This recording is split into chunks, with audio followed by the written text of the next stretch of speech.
we don't get enough conversation about like the dance world, and in the dance world, especially in the ballet dance world as well, and I guess contemporary scene as well.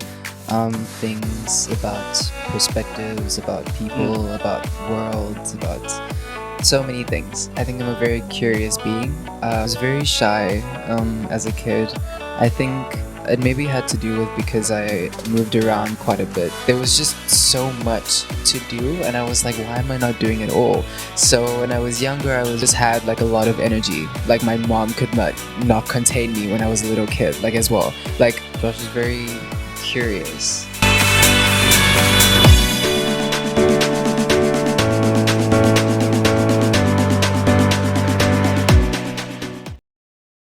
Hi everybody, welcome to my first episode of Free Dance Podcast. Today I have an amazing guest and he's one of the most talented dancers I have ever seen in South Africa. And yeah, his name is Joshua Williams. Welcome to the show, Joshua. Thank you. Thank you for having me. How are you? I'm good. How are you? I'm good. I'm a bit nervous, but yeah, good. Don't be nervous. It's easy to say. Don't be nervous. What do you think about all this? I love it. I love the idea of it, and that, I mean, you've spoken to me about people that you're going to be getting on here as well. So I think it's such a we don't get enough conversation about like the dance world, and in the dance world, especially in the ballet dance world as well, and I guess contemporary scene as well. But yeah, we don't get it a lot of that exposure as like other things do. So I feel like it's a very good idea. Oh man, yeah, thank you so much. I mean, I thought about this like long time ago. I think when we were in Cape Town doing the show. Yeah, it's true. We're watching a lot of podcasts in Spain especially, and it just came the idea. Say to Veronica, why don't we do a podcast? And she was like, yeah, let's do it. So first in the beginning, we want to do a normal podcast about talking about life, about everything. I was like, I don't think I want to talk about my life. Yeah. You know what I mean?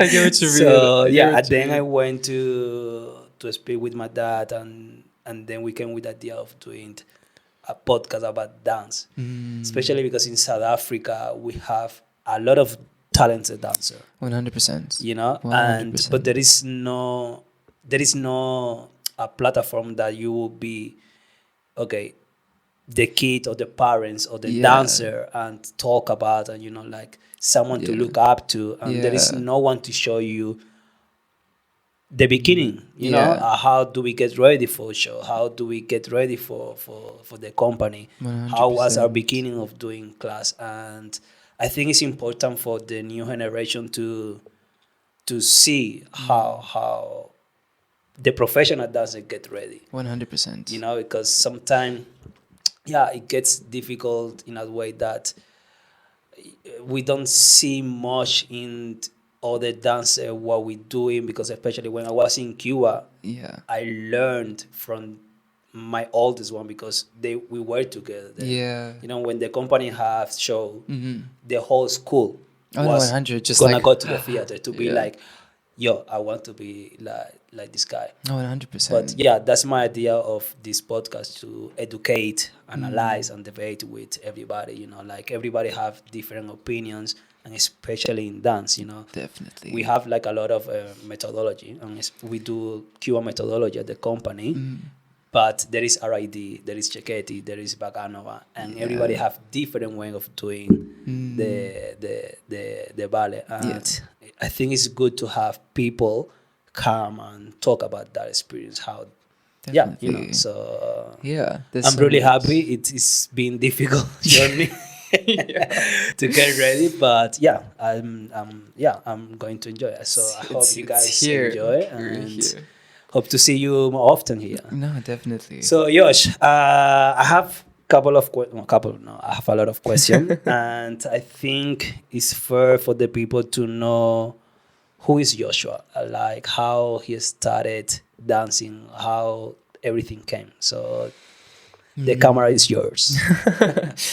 Well, I would say Josh is very curious. about things, about perspectives, about Mm. people, about worlds, about so many things. I think I'm a very curious being, and internally, I like to ask questions. Yeah, I know that. A lot, and I say internally as well, because it might not project like to the outside, but I have a Yeah. lot that's like going up here. But yeah, I'm just very curious, and I'm very interested in a lot of things, and I love the learning process Mm. of a lot of things as well. So I won't ever really knock the learning process of everything. I feel like the more that you learn and the more knowledge that you have, you can spread throughout Yeah, anything, you yeah, know? yeah. So I think curiosity is a very good thing. And then, yeah, as a person, as a person, I feel like, yeah, I'm very open to things. I'm very open to experiences and to people. And yeah, I like a lot of things as well, and my interests are very diverse. So I would kind of just say that I take in whatever, you know, is there like for me as well, and I try to make do with what I'm given. But yeah, I would say at the end of it, I would say I'm very curious. So yeah. Yeah, that's good. I know you are very curious, but like my first time when I met you, I think it was on the phone. I Mm, was like, yeah. okay, that guy. Then I came to South Africa, and then I saw you, and then we start talking, and then I was like, yo, this guy is really Mm. really interesting. Like he has a lot of Thanks. thing to say. But Maybe too much. but I just want to go back, like when you were a kid, like Mm. how was Joshua and with the family, and then how came your journey as a dancer? Okay. Well, me as a kid, I was very shy. As a kid, I think it maybe had to do with because I moved around quite a bit when I was Mm. younger. Um, because yeah, with my family situation, we moved around like quite a lot. Even before the age of like 6, I moved around and like stayed in like I think like 4 different places all across like South Africa, and then finally settled down when I was 6 years old. But I would have to say at that point as well, I was very shy. So, so I try to get out of my shell by doing things. And so I was, as I said, now I'm curious about a lot of things. I was curious about a lot of things then, like as well. So my curiosity led me to do, I wanted to be in everything. Okay. Yes, please talk First, about that. first and foremost, I wanted to do everything because there was just so much to do, and I was like, why am I not doing it all? So when I was younger, I was very much into like arts and crafts and like into sports and into like athletics and into like reading, and just like there was so many things, into choir like as well, like singing like in front of the school. And I think all of those, I think choir kind of like started it a bit as well, where I didn't I know that you sing.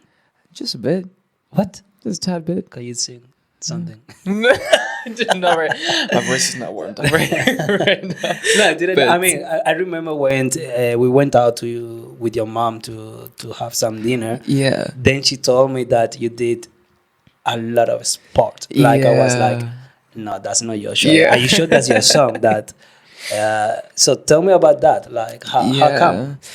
yeah. For sports and athletics, like I also like I just had like a lot of energy. Like my mom could not contain me when I was a little kid, like as well. Like she would just be like standing, and that's what's gonna lead into the next thing like as well.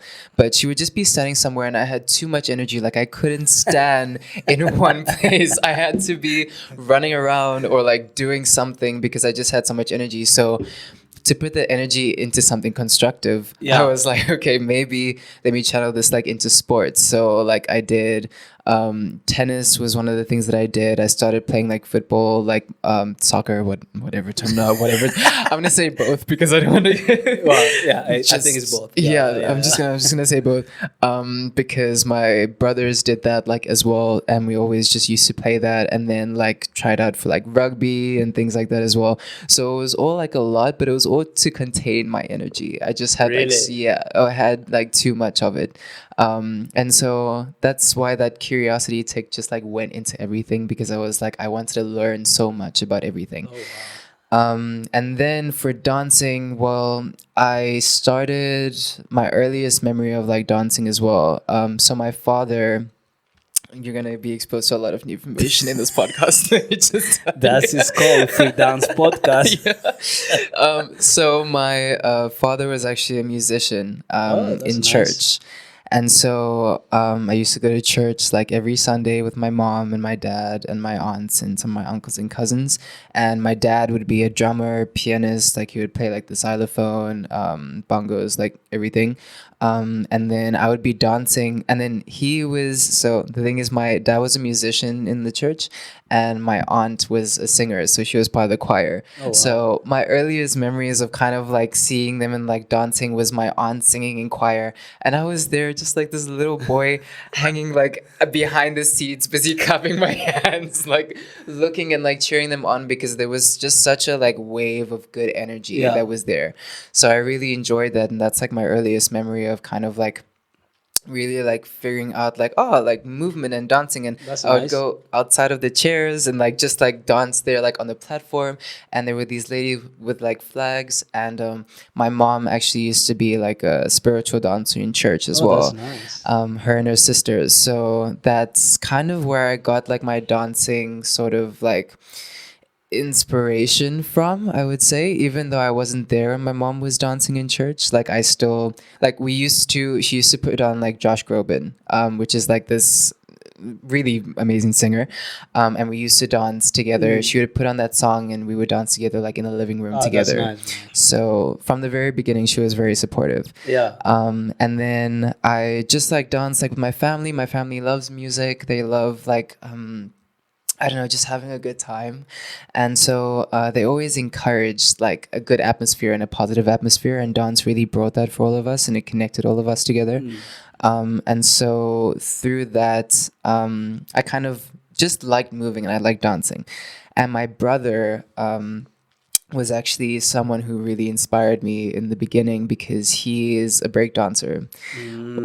I'm gonna use that term like very like because he still dances like for himself like as well, but he was very much into like breakdancing and hip hop like during high school. Like Oh, that's nice. I remember seeing him like on stage, and then the crowd just like going absolutely crazy for him, like screaming, wilding. Everybody knew his name. Also in school, everybody knew me as TJ's brother. My brother's name is TJ. So I was like, it is Shadow, and like just like I'll let you like do your thing. And so, but he really like he was so good. He was like a real inspiration to me at That's that nice. time and still now.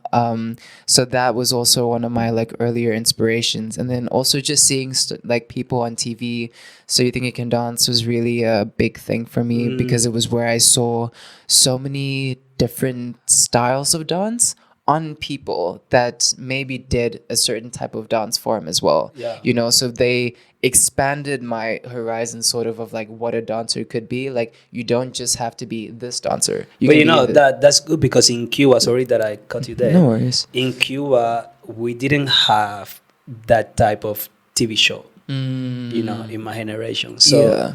when the internet came, all the thing came. Yeah. We were already like, bye. Yeah, no, yeah, I got you. So we used to watch a lot of video, Mm. like from the old generation that they Yeah. were doing variations. So they recorded. So our teacher Yeah. say, if you're going to learn this variation, Here's the video. Here's the se- video. I got you. you yeah, know, but I we didn't understand. have this opportunity. Even my dad, like my mom, because my mom and my dad, they are both dancers as well. Yeah. And it was more like, okay, take the video, watch it, next week come with the variation learned.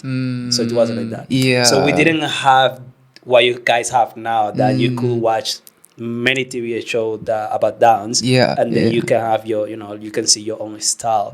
We always, for example, like in Cuba, we have Carlos Acosta. He's Yeah, one of the amazing dancer in the world, definitely. and he's black. And so all black people we were watching Carlos Acosta because we wanted to dance like him. Yeah, So it was only definitely. one person to look up to. But we didn't have this like, okay, I can look like him, okay, I can take from this one, from that. Yeah. And I think that's good because, like always ballet and dance change is in continue 100%. continue changing. And what you were saying, taking all this TV show and to make your to fall in love in dance, I think that's a great thing to do. Yeah, it was any I got inspired by a lot of like dancers as well because originally I also didn't want to be a ballet dancer. I started out with hip hop. Well, you. I think I always said that in my interviews that my mom and dad, they are dancers, but I never wanted to dance. Yeah, it's a I weird thing. always were playing soccer, baseball, but yeah. literally that because I never have condition to when I did the exam to Yeah. get into the school. I didn't have nothing. I couldn't do to play. I couldn't do anything. Yeah. I knew how to dance because my dad is a folklore dancer from Cuba, and he taught me that type of dance, Yeah. but no classical ballet and contemporary. So a different I thing. was like really in and that, Yeah. So for me, it was more like do it. That for me more like okay, I want to do ballet, Yeah. and continue. It's, And I got you. I understand it completely. It's just you do so many like different things as well, and I guess it's a choice like at the end of the day to do it. yeah. But I mean, I was like every other like little boy as well when they like started out doing ballet. So I did hip hop in the beginning. But so the story how I started that with my dance teacher, who is now like a second mother to me, basically, was that I was the same thing where I had too much energy, and my mom was standing in a post office, and I was literally just like jumping from like block to block and like Really? trying, and I was just like dancing. I was in my own world. I was just dancing and like having like a good time. And there was a lady in the post office, and she asked my mom if I did dancing, like if I was with the studio or like a teacher or something. I was like, no, like he just does this, like, I don't know, because it's like he wants to. And she was like, she put my mom in contact with this, who is then, this lady is my second mom, Tamsin Williams.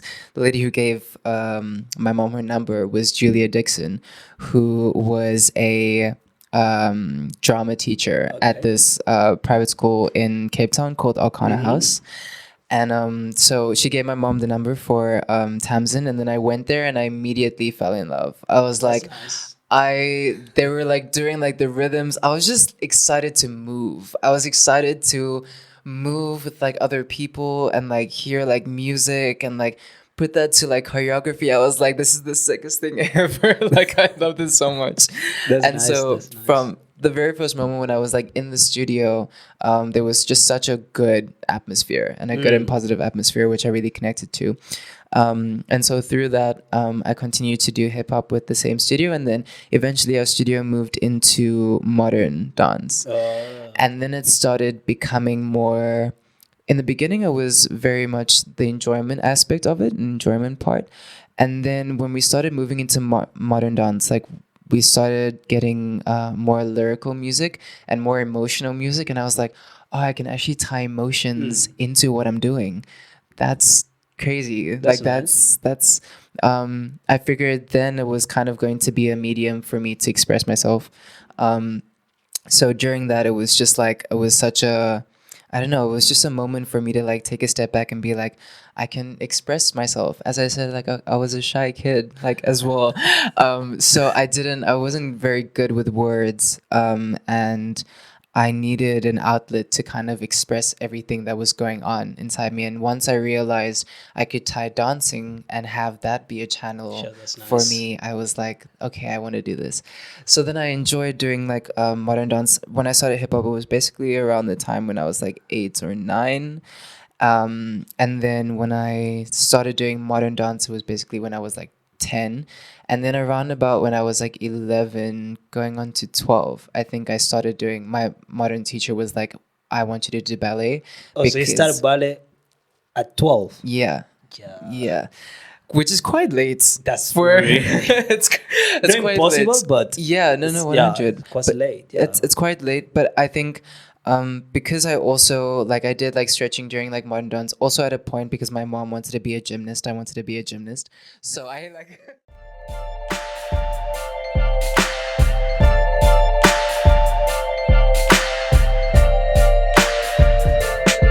So yeah, you start at 12. I started at 12, yeah. Yo, that's And it crazy. was, yeah, it wasn't. So back to my reasoning before was that I was like every other little boy there who was like, you know, you hear all these things about like ballet and ballet dancers, and most of the representation at that time and what you heard about it was from like girls in tutus and girls in like pink skirts and like tights and Yes, everything. And so it was like that wasn't what I envisioned, especially from coming from like a hip hop background as well. I was like, that isn't what I Yeah. envisioned for Yeah, myself. exactly. Yeah. But I mean, then I got like into it and I went to like the classes and things, and I was like, my modern teacher was like, you're gonna do this because we want you to get stronger. Like we want your technique to get stronger. And so in my head, I was also just like, well, I'm in tights, I'm doing this, this is happening, but There's no way back. there's no way, there's no turning back now. I already made this decision. So I was like, okay, let's just go with it. And then I started enjoying the structure of what ballet gave me as well, because it started making, exactly as my teacher said, it started making my technique get stronger without me realizing it. So I had more strength and more control and more flexibility in everything that I did. And so that was really when I was like, okay, maybe That's this nice. is, yeah, maybe this is That's something what you that I like. can, Yeah. this is maybe something that I can, you know, use to, you know, benefit my technique and my modern dancing, like at that time in contemporary dancing. And then, yeah, after that, No, that's good. And for how long you did you were to the school? For how long you? in Zurich. No, with With your my teacher. bikini. Yeah. So for my teachers were Karin and Johan Uesta in Cape Town, and I was with them. I was with them basically for I think 2 years, a year and a half, 2 years. Yeah. Yeah, that's crazy. Yeah. That's really crazy. 'Cause Somewhere we- around the. Some people, well, in Cuba is, like we in the elemental school we have like 5 year, then we go to the high school. It's Yeah. 3 years. So imagine doing that in 1 year, and then Yeah. this is the next question that I want to ask. So you went after you did the ballet. You went to the SIBC, the South African International Ballet Competition. Yeah. Tell me about that. How was it? How was the experience? How do you get there? Because to starting at such a late age and then doing an international competition when everybody else is getting ready for the whole year or the rest of their life. Yeah. You got there 1 year. And you won the competition or you didn't? Sorry? You won the competition or they just give you the scholarship? Yeah, I won prizes in the competition, got- but I didn't win the competition. You, but But it's like, I mean, it's it's something, no, like 100%, 100%. something. So tell me about that. How was the experience in the SIBC? So that experience was very. It was very, as you said, everybody was basically like was training like the whole year for it Yeah. as well. I was, I didn't know it was that intense when I went there. Like I had no visual imagery, because also at that time, like I was just like dipping my toe into like the ballet world. Like I was just getting into it, getting the, you know. So I didn't have this whole concept of like how ballet dancers were, sort of, and like everything that like sort of went into it. Like I did, but I didn't at that time. So yeah, before then I was basically just doing ice Stedfords. So in Cape Town you have like these ice Stedfords, which are like you have like a variation or something that you would prepare, whether that be like hip hop or like contemporary modern ballet, and I was just doing those. So it's like smaller competitions. So I kind of took this as I was going to be doing that, like, and I stayed for it basically. Yeah, yeah. So I didn't know the competition was going to be like at that scale, you know, until like people told me and like I realized it, and I was like, It's a oh, big competition. yeah, and it's a very big competition.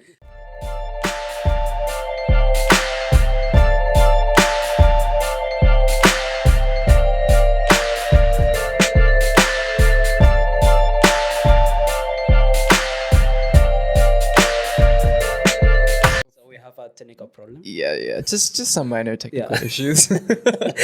But yeah, so I didn't realize the competition was going to be on that scale.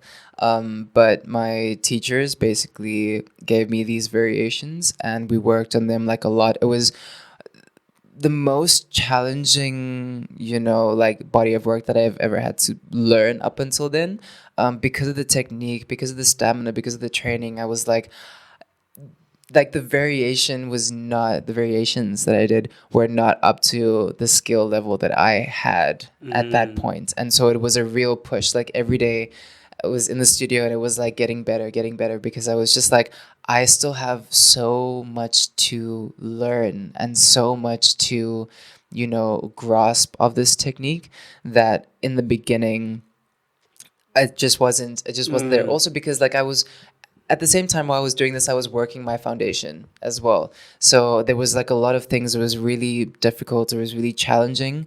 But it was a really good experience as well, because I learned how to like persevere through all of that.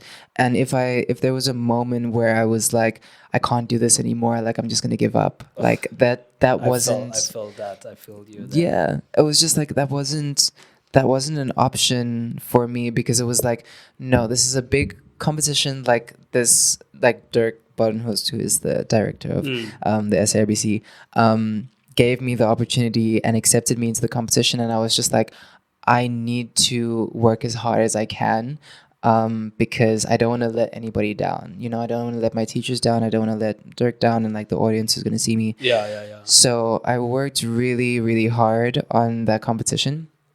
And so classical was not my forte at that point. It was more so like contemporary, and like everything, everything else under the sun was was basically more comfortable for me to do than classical. So it wasn't my strong point going in. So already when I entered, I was just like, it wasn't a thing. And this is what my teachers told me as well. It was like, you're not gonna go there to win. You're gonna go there That's really to important. experience.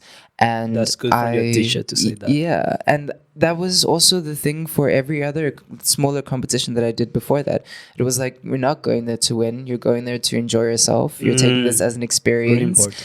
And to get like stage confidence, you know, like as well. So all of that really helped. And then when I got to this place for the SAIBC, I was like, this is going to be the same. Like, I'm just going to go there and try to do my best, try and enjoy myself. I've worked like so hard, actually. And when I saw all the other competitors as well, I was like, maybe I didn't work hard enough. But I was like, you know what? There was so many just amazing people, like the competitors, and like speaking to everybody, they were all like so nice. And I was just like, that's what really stuck with me at the end. That's why I realized when they said you're not really going there to like win, you're going there for an experience. It was really like, I went there for that. Like, I wasn't expecting to get anything out of the competition, because I was just like, I just want to see as well what's on that stage. Like, what are other countries doing? You know, when I realized that when you go to a competition, you just need to enjoy what you're doing. After I stopped doing all the competition. Because 100. what happens to me, because in Cuba we have the it's called the international, all the academies from around the world goes to Cuba. I don't know how to say in English properly. So Encuentro Internacional de Academias de Ballet. I'm gonna post that on English. Gotcha. So we have that in Cuba in April every year or every 2 years. So we get ready from beginning of the course until there. So we are rehearsing for, let's say, 6-7 months. Okay, hectic. That's crazy. All day. From 2 hours. Pa, pa, pa, pa, pa. So by the time you get to the competition, you don't have time to feel like shame for others, you know? You just want to compete because that's what you've been training for the Okay. whole year. Yeah. That's fine. Then when you go international competition, as a Cuban, we always want to be International. I'll take it international. international. So that happened here in South Africa. The first time that I went to the SIBC, it was in 2012. Yes. We were like 5 Cuban. All of my friends that we stay here, we were like, we're gonna compete. This is Cuba. Then I saw a Russian guy. He was jumping more than me. His leg was like this. I said, how is that even possible? Yeah. He won. Then another Argentinian guy. Boom. The Cubans, we were. It humbled you. Yeah, It humbled you. You were like, 100%.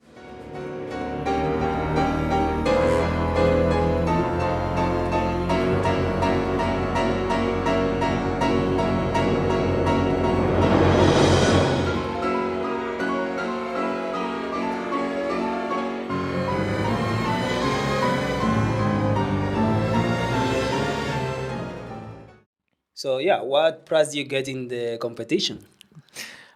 So as I said, I was kind of just gonna go there to take the experience and to do the experience and be immersed in everything. So I wasn't really thinking about winning any prizes. So actually, when I got because I wasn't really confident in my classical at that time as well. I was more confident in my contemporary, and it was like home for me. And so I was very surprised when they called my name on stage, because it was just like, because my name also didn't get mentioned during like the awards, like during like the medals and everything, Oh, like, that's bad. Hey? yeah, like all That of make that. you feel like Yeah. okay, bye. Yeah, I was just like, okay, so I didn't get anything, like that's fine. I wasn't expecting to get anything, so they said the awards and everything, and then, well, the medals, first prize, everything, and then they called my name out for like the scholarship prize, and then they called my name, and I was like, oh my gosh. And then I met Oliver Mutz as well, which is my director, and yeah, it was just like that moment of them like handing me like that diploma and everything. I was like, I'll never forget like that Yeah, moment yeah. as well. And like I saw like so I got that prize, and then I got the money prize as well to help me to get to Zurich as well. But I'll never forget, my mom was sitting like in the last, like not on the balcony, but in the last row, like in the corner by the Yeah. door. And it's like the lights came on in that moment, and so many people were like cheering, and I saw my mom in the back, and she was crying, and I was crying, and I was like, my Shame, mom were man. never good in these situations because we always cry. It was so emotional, but it was a very emotional moment, I think, for both of us as well, because it was like she went to all of my competitions, all of my dance classes, rehearsals, and everything. So it was like a moment to say like all of this wasn't done for nothing. Yeah, Like that's it's worked towards worth like, it. Yeah, it was yeah. completely worth it. That's nice, man. And so yeah, and then that's when I got the opportunity to go to Switzerland at the Tanz Academy Zurich, and my director Oliver Mutz, who has also become like such a big part like of my life as well, like another father figure like for me, because he took me in. Started then I got a week scholarship to go to the school, and then they were kind of going to see how I was with the other students, how I fit into the school. And so I went there like on the Monday and everything. I went I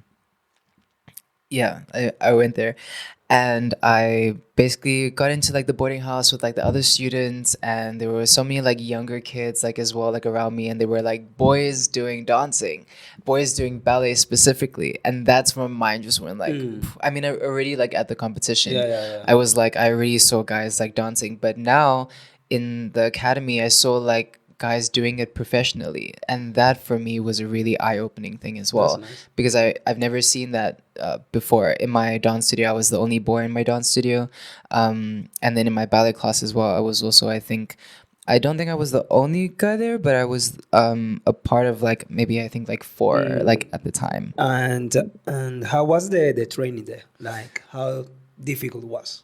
It was very difficult. It was very difficult, especially coming from a hip hop background as well, Really? where everything was more feeling based than technique based, if I can say that. Yeah, So it was more kind of like how you like hit the accents and everything, but it wasn't like as strict as how it was I like can imagine. and like in the atmosphere with my teachers and everything as well, it was kind of more the feeling and more the enjoyments of Yeah, yeah, everything, yeah. because also before I did it like as a hobby, I didn't do it like full time like Yeah. every day, you know.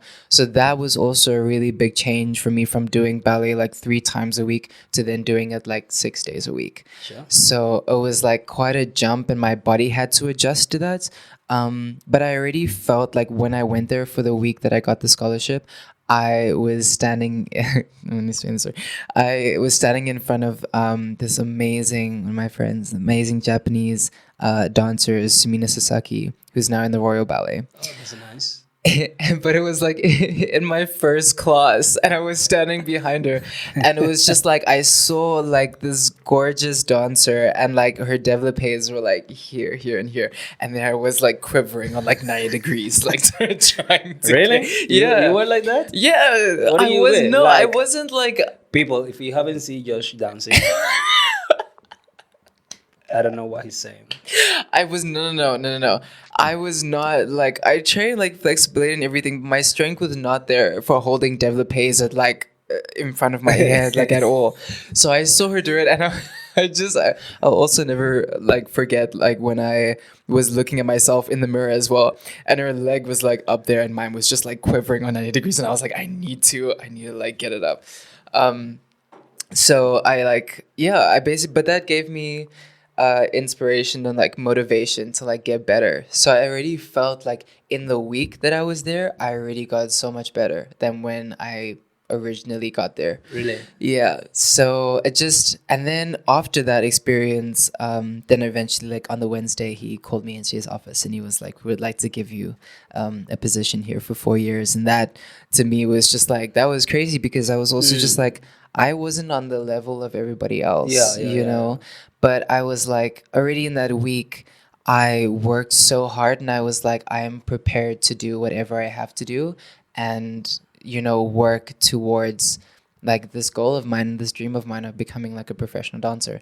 And this was the way to do it. But back to the like training as well. The training was really difficult. It was really How long? How intense. many time? How long was the training? So, in the beginning, we would basically have like theory classes like in the morning from like 8 o'clock, 8 o'clock to like 9 o'clock, and then you would have like a 2.5 hour like ballet class after that. Then you would have like a break, and then you would have like modern class, which was like an hour, hour and a half. You would have another small little break. In between that, you would have like body conditioning, and then after that, you would have like character dance, or you would have later on you would have like pas de deux work like as well. So all of those like fit in, but you would basically be there from, I would say, like 8 o'clock in the morning until like 7 o'clock at night, basically every day. So it was like really long, it was really extensive, it was long days.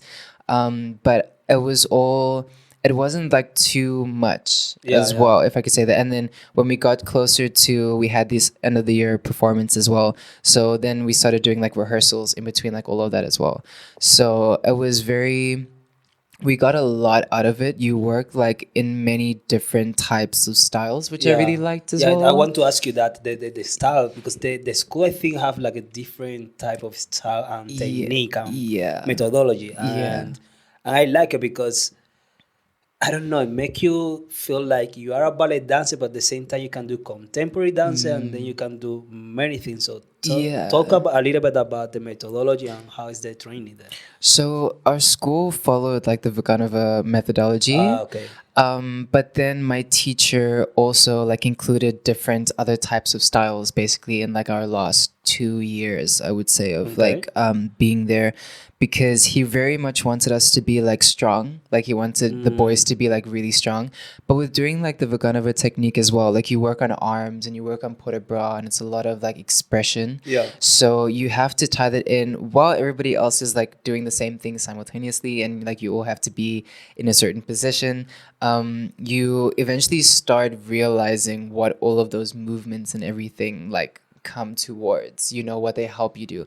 And my teacher was very, he was very, I want to say like pedantic, like as well, of like what he wanted, because he knew what worked and what didn't work. And Yes, so he that's would nice. always push us to do the things that he wanted, because he was like, at Difficult. yeah, he was I don't know, Nah. he I mean, I was, guess all the teacher is like it's different, and yeah, they always want to get the best of the students, definitely, and 100%. because even I'm teaching now, and I get some time like, but Yeah, I think it's because we want the best from them, and when you see a 100. potential in one kid, it's like, please come on, let's do it. Yeah. Like you have the potential to do it. So yeah. Yeah, one thing from when I was training as well, and this could go out to dancers out there as well, was I wish that I had a different approach on being corrected so much, and having that intensity in teaching, Yeah. because I wasn't used to it. I kind of felt like all of it was like personal, like they were attacking like my dance and myself, like they're very like connected and intertwined, so when it's like at that time, it was like when somebody gave me sort of like a correction, and sometimes very like intense corrections on like what I was doing, I thought that was an attack on myself. Oh really? But it wasn't. It was just an attack on, like, not an attack, but it was a correction on what I was doing, and I didn't think of it at that time. Yeah, So yeah, yeah, that's yeah. what made me get in my head a lot. So that's what I want to kind of say to dancers out there, especially young dancers out there as well, is when teachers are giving you corrections in class, it's please. not a personal thing Yes. about like against you. It's literally just about the movements that you're doing and how it should look, Yeah. how it's gonna maybe look better, and that's just like a correction on that. It's to help you. And I only realized after school, the corrections and everything that I got in 100%. school, what like I realized everything in its full, Yeah, yeah, like yeah. glory. So at the time, it was just like, I was just like, no, like I'm bad. I'm doing like I'm a bad dancer. Like I can't get anything right.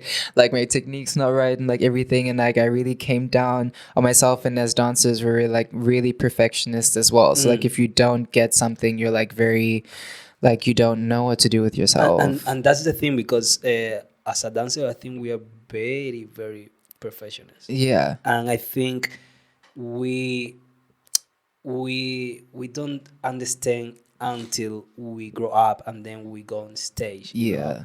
Yeah. Because sometimes you feel like, oh, I wish I could go back to the school and be like, Yeah. you know. 100%. So 100%. so in a point of the, because I have been like in a position of the students. So, Yeah. as a teacher, I guess we need to understand how they think and how we need to believe. No, like you need to understand the process of they getting into the ballet, like the process Yeah. of they getting to know who they are as a dancer, Exactly. Yeah. what Yeah. type of dancer you are, or jumping dancer, turner dancer, or all together, at the same time. Yeah. So I think, and that's why what I want to do with my student, like try to understand them when they are frustrated. Yeah. Yeah. Yeah. And I don't think we did have that before. I think because they wanted to make dancer, they just went, okay, let's go. 100. And I guess the generation is different from Definitely. from now to the Like- one that we are now. Like my teacher was like German. He was like West. I think he said it was. I think it's like West German, and he had a Russian teacher as well. So that's why it was like quite intense, and I didn't realize the intensity of it just because he was like a Yeah. strong person as well. But then he had like this Russian teacher who was like really like like hard on Yeah, him yeah, yeah, and yeah. strict on him. So I think it is a generational thing. I think it's also like the type of people that like you were taught by. Yeah. But yeah, that like kind of increases the intensity. Yeah. But yeah, at that point, it's like, yeah, they have this vision of how they want dancers to be. They know what they had to do to get there. So they were like, well, this is how like our students kind of like need to be, like as well. So yeah, I don't know. I think. And I have something that I want to ask you, because you live in South Africa, Mm. and sometimes going to another country Mm. and be alone in another country sometimes is quite difficult. Yeah. So how was the experience for you, like leaving the country at such a young age and be open to the world, because it's Europe. Yeah. Europe Yeah. is tough. It's different. Yeah. It's very. It is very. So It's. how was the experience of being another country in a young Yeah. age? It was difficult. It was very difficult at first. I remember the first 3 months because my mom and I like went everywhere together basically before that. Before the storm comes. Yeah, literally. So like I had a really good relationship like with my mom, like a great relationship, and I love her and I still do. But at that point, it was like I'm leaving home, so I don't get to see her. So for the first 3 months, that ate at me so much that I didn't get to see her so much. And when I came back to the airport, I was like crying. I was sobbing. I Shame. was like, what? And like I couldn't even like when I got outside like the gates of like the airport as well. Like I looked at it and then just completely fell into tears and I couldn't speak. And I was just like I got so emotional because I missed her so much. So it was just like it was really difficult in the beginning. But then afterwards, when I came back, I understood that this is just like kind of what it's going to be. Like, it's not like I'm leaving them forever. Yeah, I'm yeah, going yeah, to yeah. come back to them forever. And I really want to do this. And I don't want to let, homesickness as well, take away this opportunity from me because my mom's given me the go ahead to do this. Yeah. She's been like, go for it, do your thing, follow your heart, like reach your Yeah, dreams, yeah, like. yeah. And so that support already was like, okay, I do have her behind me as well, so I'm Yeah, just she got going your to, back. yeah, Yeah. 100%. So I was like, I'm gonna take that and I'm gonna roll with it, and I'm just going to try and do my best over there. And it was very nice to have people and dancers my own age as well doing the same thing. My class and I, to all of my classmates out there as well, if you're watching, my classmates and Please I subscribe. were Link. yeah, exactly, please link follow. We were all very close, and I think it's because we were going through the same thing. We were all away from our families in different countries, Yes. doing the same thing, going through the same struggles, like being in the same environment, atmosphere, having different personalities and perspectives, of course. But in the end, we were basically all doing the same thing. And I think it helped that I stayed in a boarding house, like with all the students. So it was fun. And like my friends really at that time got me through. I think if I didn't have the close knit group of friends like in that Yeah. class and Yeah, from yeah, yeah, outside yeah. classes as well and from people there, I think if I didn't have them, I think the experience would have been like way more difficult because we all just understood each other. What advice will you give to the someone that wants to go overseas now from South Africa and to want to explore the world? What would you say to them? I would say do it. I would say do it and don't look back, if I can say that, because it's just sometimes you have regrets on things as well because Yeah. like as a dancer it's like you love dancing and going across the seas and everything, like it's you give up like some parts of yourself as well, 100%. Yeah, which is 100%. something that you kind of just have to own and that you have to accept, and you if you want to you make time for it like as well. But I would basically say it's your dream, and if you're really like passionate about it, I don't think if I wasn't as passionate about it I wouldn't have gone. So I think if you really have like the passion for it and you're like you have this like drive like as well, I feel like just go ahead, do it, do your best. Also, if you get there and you're maybe just like, I don't know if this is like for me, then you can also just say like the next year like this also maybe just Go isn't back. the Yeah, yeah. the route that I want to I go. mean, in my case, it was like, yeah, this is for me. Yeah, exactly, 100%. Because when I left Cuba, it was more like uh, I did audition for the National Ballet of Cuba, and I didn't get in. So Yeah. in Cuba we have two companies. Well, actually three companies. Mm. Ballet company. We have the Ballet National of Cuba, Mm-hmm. Pro Danza, and then the Ballet of Camagüey is in Yeah. another city. So if you don't go to the Ballet National of Cuba, then you go to Pro Danza, which is the second Okay. company of the Ballet National of Cuba. Is Laura Alonso company, Yeah. Alicia Alonso's daughter. Mm-hmm. But to go there is like, okay. It's not a bad company at all. It's a really good company. Yeah. I really like. I have a lot of friends from there, Mm-hmm. from that company.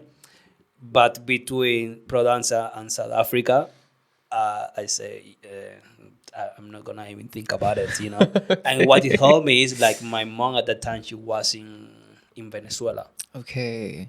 so I was staying with my godmother, and then my dad Mm. was living in Spain, so he's been living there for many years now. Yeah. So for me, it was kind of easy to go and be like, okay, I'm not going to look back, you know, Yeah. because it was a good opportunity for me to come to South Africa Mm. and dance in a big company, Yeah. you know, and I really have like we had a lot of luck Yeah. when we came, and I really appreciate Dirk Mm. taking us here because it was an opportunity that I didn't want to miss, and Yeah. I'm still here 13 years later. See, exactly. Exactly. Well, 13 years later, but I left in Yeah. 2015. So yeah, but I mean, like I always have South Africa in my heart, you know, because it Yeah. opened my view as a dancer and taught me all the the dance and how to become a professional. That's Yeah. exactly what I want to say. Exactly.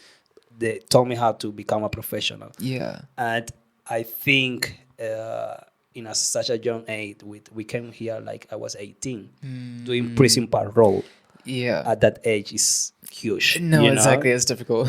And nobody can do it, and we did it. Yeah. But good. But did it? but did it? Yeah, I remember my first Don Q was like I hope no one have that on video. I would say the same thing because mine was the variation from Prince and Nutcracker at 13. Oh, really?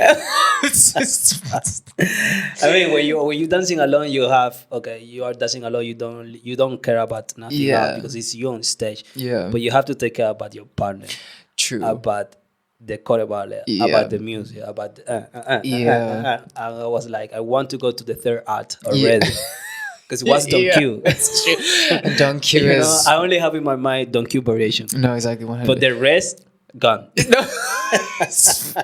Put it in a quota, everything, all the little steps in between. Go on. So yeah, I'm really grateful for Dirk to take me here to bring me to South Africa and to work with me because it was such a good opportunity. But I guess it's also like, you know, I don't know how it is for everyone else as well, but I think there is like a moment where you're busy training and there's like something where you're just like I want to do more. Like something sparks your inspiration, and so you're just like I want to do that, or I want to do more, or I want to go like to this place and do this thing.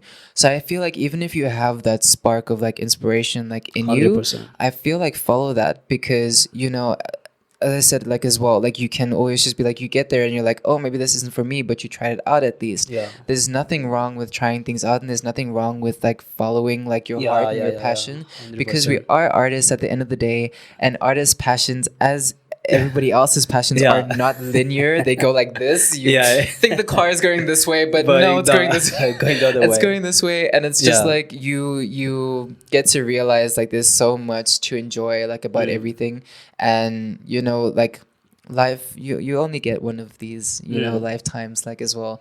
So I feel like follow your heart like as much as you can, because what's going to bring you enjoyment is going to bring you enjoyment, and it's going to bring you fulfillment. So if anybody out there is like thinking like, I want to audition for a place somewhere overseas, or I want to get into a company or do something like that, but I don't know how it's going to be, like I come from like a small town or anything, I think you don't need to limit yourself with your own beliefs. I think don't limit yourself. I think just, take the steps that you need to get there. Do the work once you get there, and if you like it and you vibe with it, cool. And I mean, if you don't, change the direction. So I want to ask you, how was to be the only colored person in your school like that did ballet?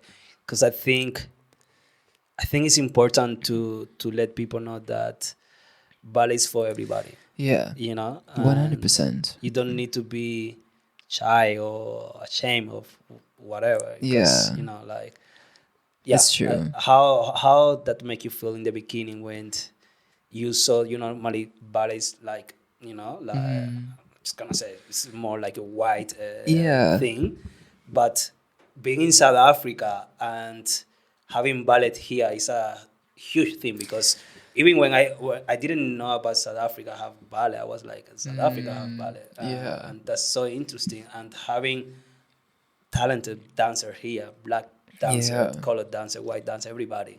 But how Yeah. that would make you feel when you were the only one in your school saying like, yeah, Yeah. I mean, I didn't I didn't really factor it in that much when I was like younger, because I mean I went to schools as well. I mean, I grew up like in a mixed family, and I went to a school where everybody was mixed as well. So I like had the, already the notion that like there's a lot of different people like out there like as well, and ethnicities. So when I went to Zurich as well, and I saw that there were not that many dancers there of color, it was it was not too big of a thing for me, like as well.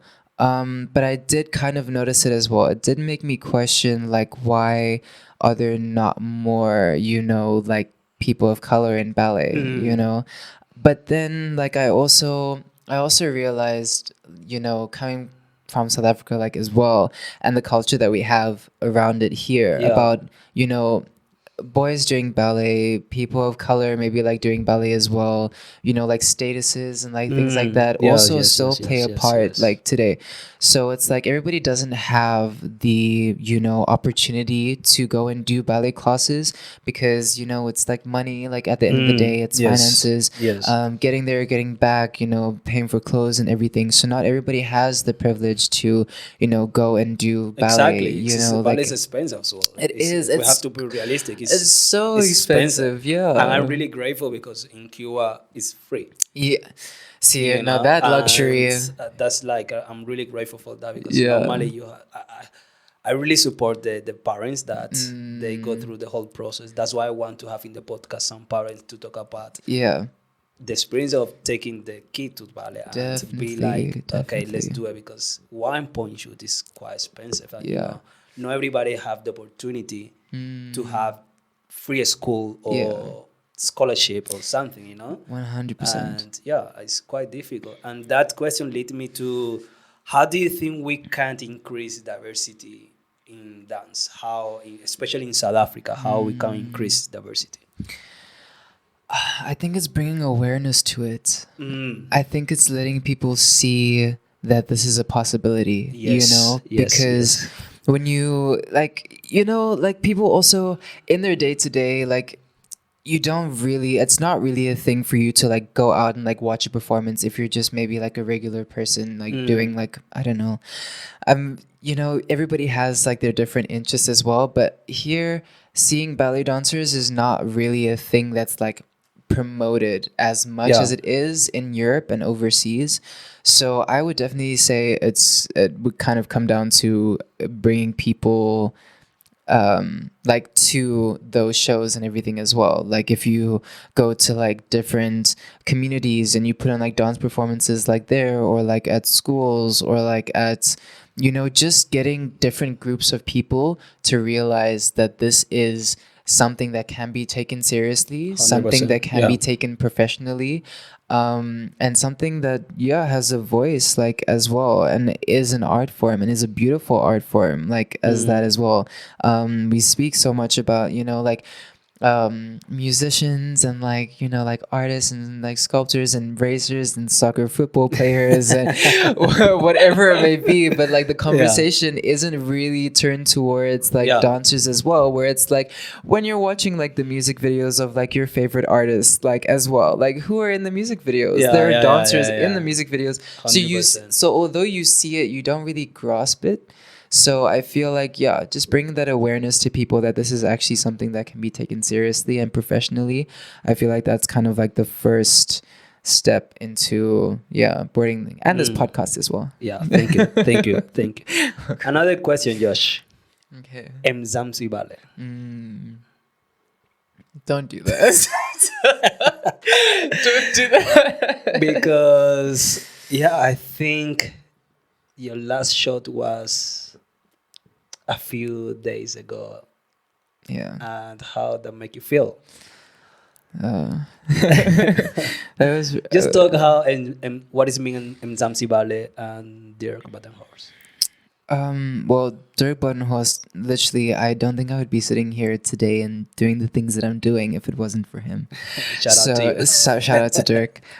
So thank you so much for that opportunity, because it really opened all of the doors that I have now to this day, and I'm eternally grateful, because I don't think I would, be in this position today and get to be the person that I am today without him. And to Mzansi as well, it's been such a crazy experience. I joined the company in 2020 when I was 17, 18 at Sure. the time, and we did the Queen show, and I just remember from that performance, like, as well, and being surrounded by those dancers, I was just like, I love this company so much. That's nice. And I love the people, and I love the work that we're doing, and it's the atmosphere was so right that I was just like, I love this so much. So when I came back in like 2022 and started working with the company, there was just from then until now, it's just like there's been a roller coaster of so many things. Like, Yes, so we've many been there. so many things have happened.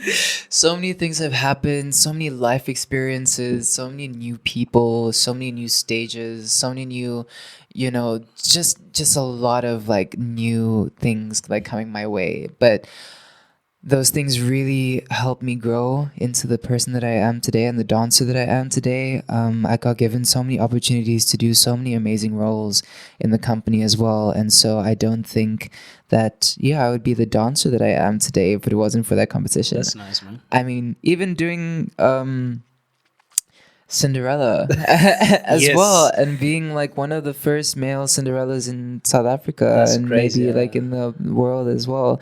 That was crazy for me, and that I didn't even think that I could do that, like, as well. Dirk called me on the phone and he was like, can you do point work? And I was like, yeah.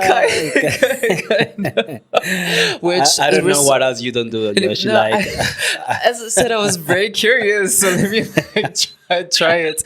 But respect to all of the ballerinos that work on points as well, because that is a true art form in itself. yeah. So much goes into that. I thought that I was just like, oh yeah, I could like learn it in like, a couple of weeks. That would be fine. That's nice.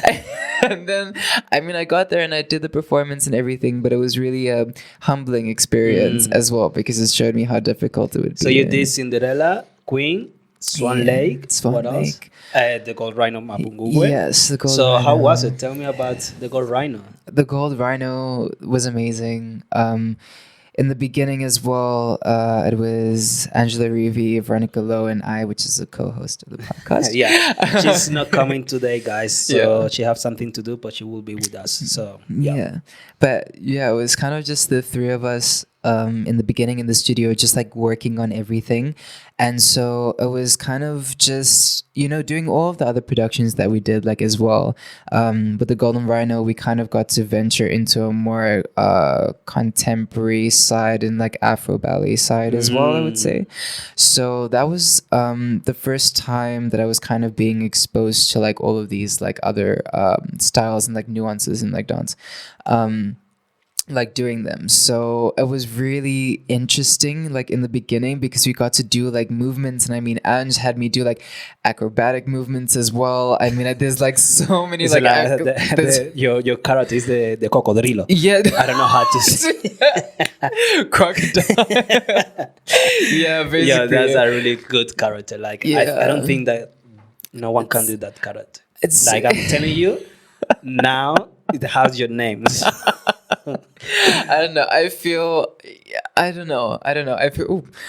like it was just Ange tested our boundaries, our Yeah. limits a lot on like what we could and couldn't do.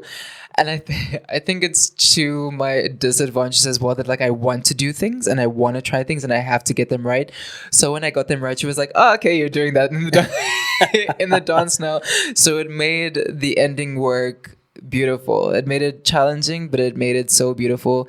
And it's a character that I really, at the end of it, like as well, because we've been doing the Golden Rhino of Mapum Cooper since like last Last year, year. yeah, yeah, yeah.